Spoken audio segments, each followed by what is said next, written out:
स्वर सुधा मंच पर प्रस्तुत है कक्षा 11वीं के हिंदी पाठ्यक्रम से कहानी दोपहर का भोजन। यह कहानी लेखक अमरकांत द्वारा लिखी गई है।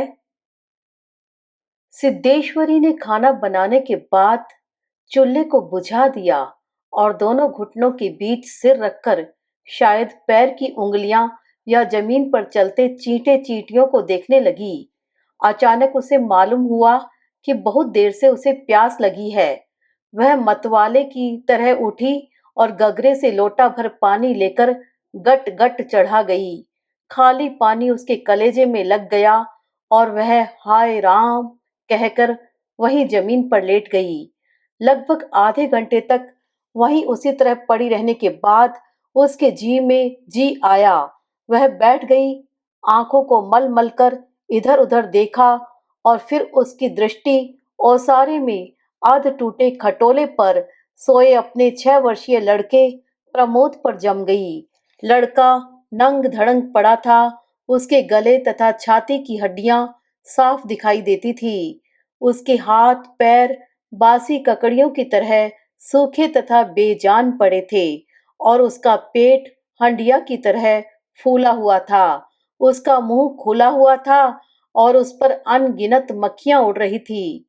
वह उठी, बच्चे के मुंह पर अपना एक फटा गंदा ब्लाउज डाल दिया और एक आध मिनट सुन्न खड़ी रहने के बाद बाहर दरवाजे पर जाकर किवाड़ की आड़ से गली निहारने लगी।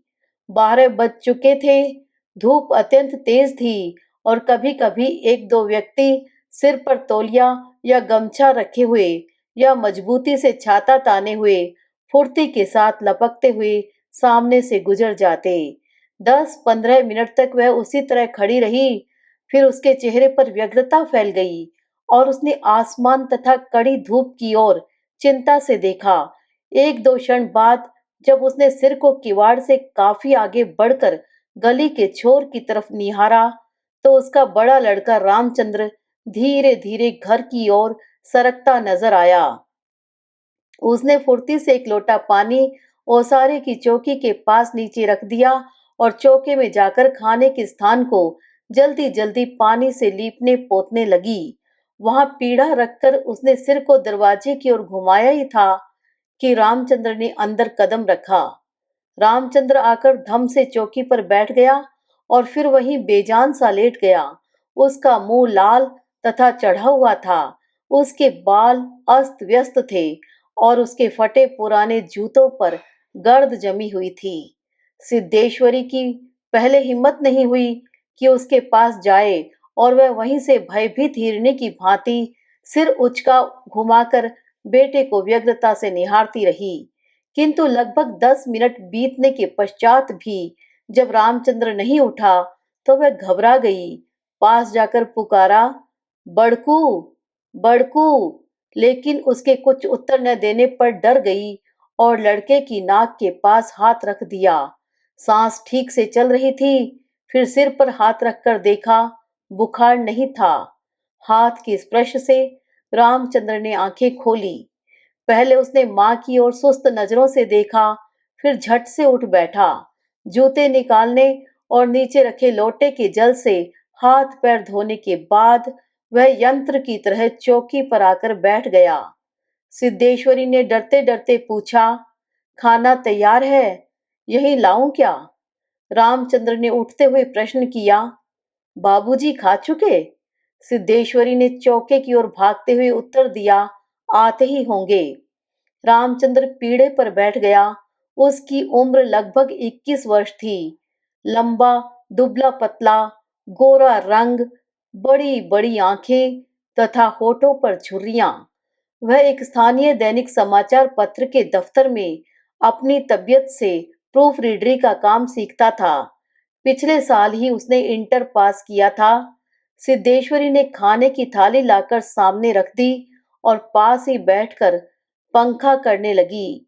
रामचंद्र ने खाने की ओर दार्शनिक की भांति देखा। कुल 2 रोटियां, भर कटोरा पनियाई दाल और चने की तली तरकारी। रामचंद्र ने रोटी के प्रथम टुकड़े को निगलते हुए पूछा, मोहन कहाँ है? बड़ी कड़ी धूप हो रही है। मोहन सिद्धेश्वरी का मंझला लड़का था। उसकी उम्र 18 वर्ष थी और वह इस साल हाई स्कूल का प्राइवेट इम्तिहान देने की तैयारी कर रहा था। वह न मालूम कब से घर से गायब था और सिद्धेश्वरी को स्वयं पता नहीं था कि वह कहाँ गया है।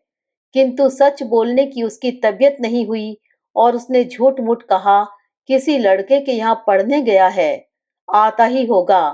दिमाग उसका बड़ा तेज है और उसकी तबीयत चौबीसों घंटे पढ़ने में ही लगी रहती है। हमेशा उसी की बात करता रहता है। रामचंद्र ने कुछ नहीं कहा। एक टुकड़ा मुंह में रखकर भरा गिलास पानी पी गया, फिर खाने में लग गया। वह काफी छोटे छोटे टुकड़े तोड़कर उन्हें धीरे धीरे चबा रहा था। सिद्धेश्वरी भय तथा आतंक से अपने बेटे को एकटक निहार रही थी। कुछ क्षण बीतने के बाद डरते डरते उसने पूछा, वहां कुछ हुआ क्या?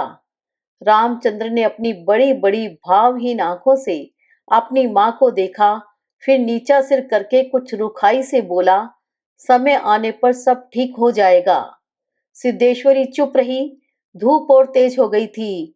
छोटे आंगन के ऊपर आसमान में बादल के एक दो टुकड़े पाल की नावों की तरह तैर रहे थे।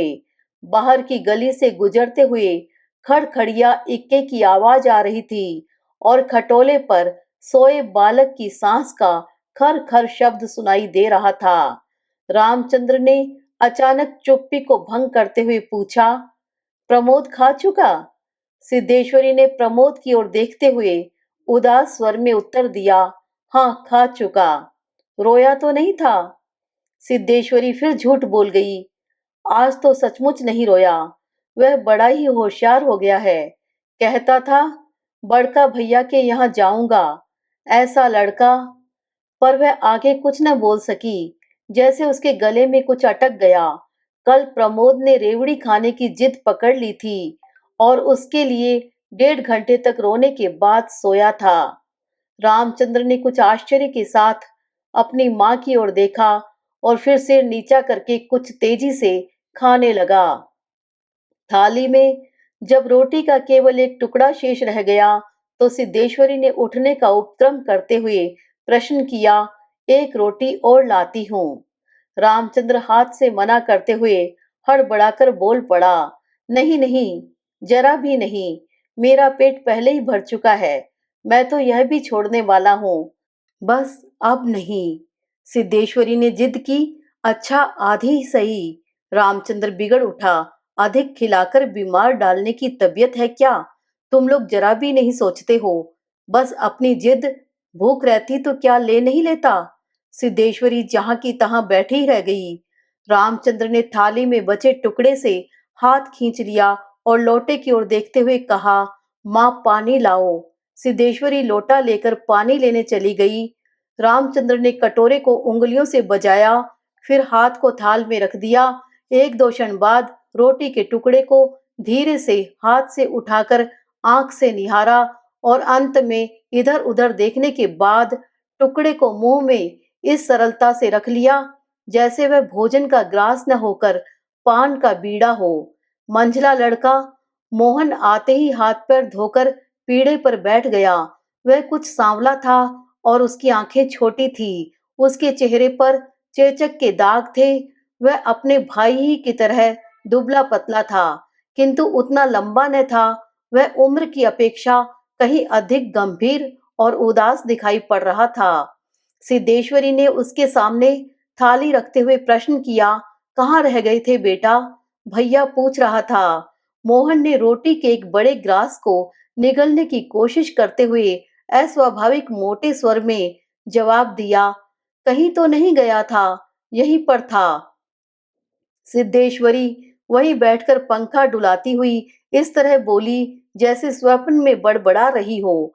बड़का तुम्हारी बड़ी तारीफ कर रहा था, कह रहा था मोहन बड़ा दिमागी होगा, उसकी तबीयत चौबीसों घंटे पढ़ने में ही लगी रहती है। यह कहकर उसने अपने मंझले लड़के की और इस तरह देखा जैसे उसने कोई चोरी की हो। मोहन अपनी मां की ओर देखकर फीकी हंसी हंस पड़ा और फिर खाने में जुट गया। वह परोसी गई 2 रोटियों में से एक रोटी, कटोरे की 3/4 दाल तथा अधिकांश तरकारी साफ कर चुका था। सिद्धेश्वरी की समझ में नहीं आया कि वह क्या करे। इन दोनों लड़कों से उसे बहुत डर लगता था। अचानक उसकी आंखें भर आई। वह दूसरी ओर देखने लगी। थोड़ी देर बाद उसने मोहन की ओर मुंह फेरा तो लड़का लगभग खाना समाप्त कर चुका था। सिद्धेश्वरी ने चौंकते हुए पूछा, एक रोटी देती हूँ। मोहन ने रसोई की ओर रहस्यमय नेत्रों से देखा, फिर सुस्त स्वर में बोला, नहीं। सिद्धेश्वरी ने गिड़गिड़ाते हुए कहा, नहीं बेटा, मेरी कसम, थोड़ी ही ले लो, तुम्हारे भैया ने एक रोटी ली थी। मोहन ने अपनी माँ को गौर से देखा, फिर धीरे धीरे इस तरह उत्तर दिया जैसे कोई शिक्षक अपने शिष्य को समझाता है, नहीं रे, बस अव्वल तो अब भूख नहीं, फिर रोटियां तूने ऐसी बनाई है कि खाई नहीं जाती, न मालूम कैसी लग रही हैं। खैर, अगर तू चाहती ही है तो कटोरे में थोड़ी दाल दे दे, दाल बड़ी अच्छी बनी है। सिद्धेश्वरी से कुछ कहते न बना और उसने कटोरे को दाल से भर दिया। मोहन कटोरे को मुंह से लगाकर सुड़ सुड़ पी ही रहा था कि मुंशी चंद्रिका प्रसाद जूतों को खसखस घसीटते हुए आए और राम का नाम लेकर चौकी पर बैठ गए। सिद्धेश्वरी ने माथे पर साड़ी को कुछ नीचे खिसका लिया और मोहन दाल को एक सांस में पीकर तथा पानी के लोटे को हाथ में लेकर तेजी से बाहर चला गया। 2 रोटियां, कटोरा भर दाल तथा चने की तली तरकारी। मुंशी चंद्रिका प्रसाद पीढ़े पर पालथी मारकर बैठे रोटी के एक एक ग्रास को इस तरह चुबला चबा रहे थे जैसे बूढ़ी गाय जुगाली करती है। उनकी उम्र 45 वर्ष के लगभग थी, किंतु 50-55 के लगते थे। शरीर का चमड़ा झूलने लगा था। गंजी खोपड़ी आईने की भांति चमक रही थी। गंदी धोती के ऊपर अपेक्षाकृत कुछ साफ बनियान तार तार लटक रही थी। मुंशी जी ने कटोरे को हाथ में लेकर दाल को थोड़ा सुड़कते हुए पूछा, बड़का दिखाई नहीं दे रहा? सिद्धेश्वरी की समझ में नहीं आ रहा था कि उसके दिल में क्या हो गया है, जैसे कुछ काट रहा हो। पंखे को जरा और जोर से घुमाती हुई बोली, अभी अभी खाकर काम पर गया है, कह रहा था कुछ दिनों में नौकरी लग जाएगी, हमेशा बाबूजी बाबूजी किए रहता है। बोला, बाबूजी देवता के समान हैं। मुंशी जी के चेहरे पर कुछ चमक आई। शर्माते हुए पूछा, ए, क्या कहता था कि बाबूजी देवता के समान है? बड़ा पागल है। सिद्धेश्वरी पर जैसे नशा चढ़ गया था। उन्माद की रोगिणी की भांति बड़बड़ाने लगी, पागल नहीं है, बड़ा होशियार है, उस जमाने का कोई महात्मा है, मोहन तो उसकी बड़ी इज्जत करता है। आज कह रहा था कि भैया की शहर में बड़ी इज्जत होती है, पढ़ने लिखने वालों में बड़ा आदर होता है और बड़का तो छोटे भाइयों पर जान देता है। दुनिया में वह सब कुछ सह सकता है, पर यह नहीं देख सकता कि उसके प्रमोद को कुछ हो जाए। मुंशी जी दाल लगे हाथ को चाट रहे थे। उन्होंने सामने की ताक की ओर देखते हुए कुछ हंसकर कहा, बड़का का दिमाग तो खैर काफी तेज है, वैसे लड़कपन में बड़ा नटखट भी था, हमेशा खेलकूद में लगा रहता था, लेकिन यह भी बात थी कि जो सबक मैं उसे याद करने को देता था उसे बर्राक रखता था। असल तो यह है कि तीनों लड़के काफी होशियार हैं, प्रमोद को कम समझती हो? यह कहकर वह अचानक जोर से हंस पड़े। मुंशी जी 1.5 रोटी खा चुकने के बाद एक गिलास से युद्ध कर रहे थे। कुछ कठिनाई होने पर एक गिलास पानी चढ़ा गए, फिर खर खर खांसकर खाने लगे। फिर चुप्पी छा गई। दूर से किसी आटे की चक्की की पुक पुक आवाज सुनाई दे रही थी और पास के नीम के पेड़ पर बैठा कोई पंडुक लगातार बोल रहा था। सिद्धेश्वरी की समझ में नहीं आ रहा था कि क्या कहे। वह चाहती थी कि सभी चीजें ठीक से पूछ ले, सभी चीजें ठीक से जान ले और दुनिया की हर चीज पर पहले की तरह धड़ल्ले से बात करे, पर उसकी हिम्मत नहीं होती थी। उसके दिल में न जाने कैसा भय समाया हुआ था। अब मुंशी जी इस तरह चुपचाप दुबके हुए खा रहे थे जैसे पिछले 2 दिनों से मौन व्रत धारण कर रखा हो और उसको कहीं जाकर आज शाम को तोड़ने वाले हों। सिद्धेश्वरी से जैसे नहीं रहा गया। बोली, मालूम होता है अब बारिश नहीं होगी। मुंशी जी ने एक क्षण के लिए इधर उधर देखा, फिर निर्विकार स्वर में राय दी, मक्खियां बहुत हो गई हैं। सिद्धेश्वरी ने उत्सुकता प्रकट की, फूफा जी बीमार हैं, कोई समाचार नहीं आया? मुंशी जी ने चने के दानों की ओर इस दिलचस्पी से दृष्टिपात किया जैसे उनसे बातचीत करने वाले हों। फिर सूचना दी, गंगा शरण बाबू की लड़की की शादी तय हो गई, लड़का एमए पास है। सिद्धेश्वरी हठात चुप हो गई। मुंशी जी भी आगे कुछ नहीं बोले। उनका खाना समाप्त हो गया था और वे थाली में बचे खुचे दानों को बंदर की तरह बीन रहे थे। सिद्धेश्वरी ने पूछा, बड़का की कसम, एक रोटी देती हूँ, अभी बहुत सी है। मुंशी जी ने पत्नी की ओर अपराधी के समान तथा रसोई की ओर कनखी से देखा। तत्पश्चात किसी घुटे उस्ताद की भांति बोले, रोटी रहने दो, पेट काफी भर चुका है। अन्न और नमकीन चीजों से तबीयत ऊब भी गई है। तुमने व्यर्थ में कसम धरा दी। खैर, कसम रखने के लिए ले रहा हूँ। गुड़ होगा क्या? सिद्धेश्वरी ने बताया कि हंडिया में थोड़ा सा गुड़ है। मुंशी जी ने उत्साह के साथ कहा, तो थोड़े गुड़ का ठंडा रस बनाओ, पीऊंगा। तुम्हारी कसम भी रह जाएगी, जायका भी बदल जाएगा, साथ ही साथ हाजमा भी दुरुस्त होगा। हाँ, रोटी खाते खाते नाक में दम आ गया है। यह कहकर वे ठहाका मारकर हंस पड़े। मुंशी जी के निबटने के पश्चात सिद्धेश्वरी उनकी झूठी थाली लेकर चौके की जमीन पर बैठ गई। बटलोई की दाल को कटोरे में उंडेल दिया, पर वह पूरा भरा नहीं। छिपुली में थोड़ी सी चने की तरकारी बची थी, उसे पास खींच लिया। रोटियों की थाली को भी उसने पास खींच लिया, उसमें केवल एक रोटी बची थी, मोटी, भद्दी और जली। उस रोटी को वह झूठी थाली में रखने जा ही रही थी कि अचानक उसका ध्यान ओसारे में सोए प्रमोद की ओर आकर्षित हो गया। उसने लड़के को कुछ देर तक एकटक देखा, फिर रोटी को दो बराबर टुकड़ों में विभाजित कर दिया। एक टुकड़े को तो अलग रख दिया और दूसरे टुकड़े को अपनी झूठी थाली में रख लिया। तदुपरांत एक लोटा पानी लेकर खाने बैठ गई। उसने पहला ग्रास मुंह में रखा और तब न मालूम कहां से उसकी आंखों से टप टप आंसू चूने लगे। सारा घर मक्खियों से भन भन कर रहा था। आंगन की अलगनी पर एक गंदी साड़ी टंगी थी जिसमें कई पैबंद लगे हुए थे। दोनों बड़े लड़कों का कहीं पता नहीं था। बाहर की कोठरी में मुंशी जी औंधे मुंह होकर निश्चिंतता के साथ सो रहे थे, जैसे 1.5 महीने पूर्व मकान किराया नियंत्रण विभाग की क्लर्की से उनकी छंटनी न हुई हो और शाम को उनको काम की तलाश में कहीं जाना न हो।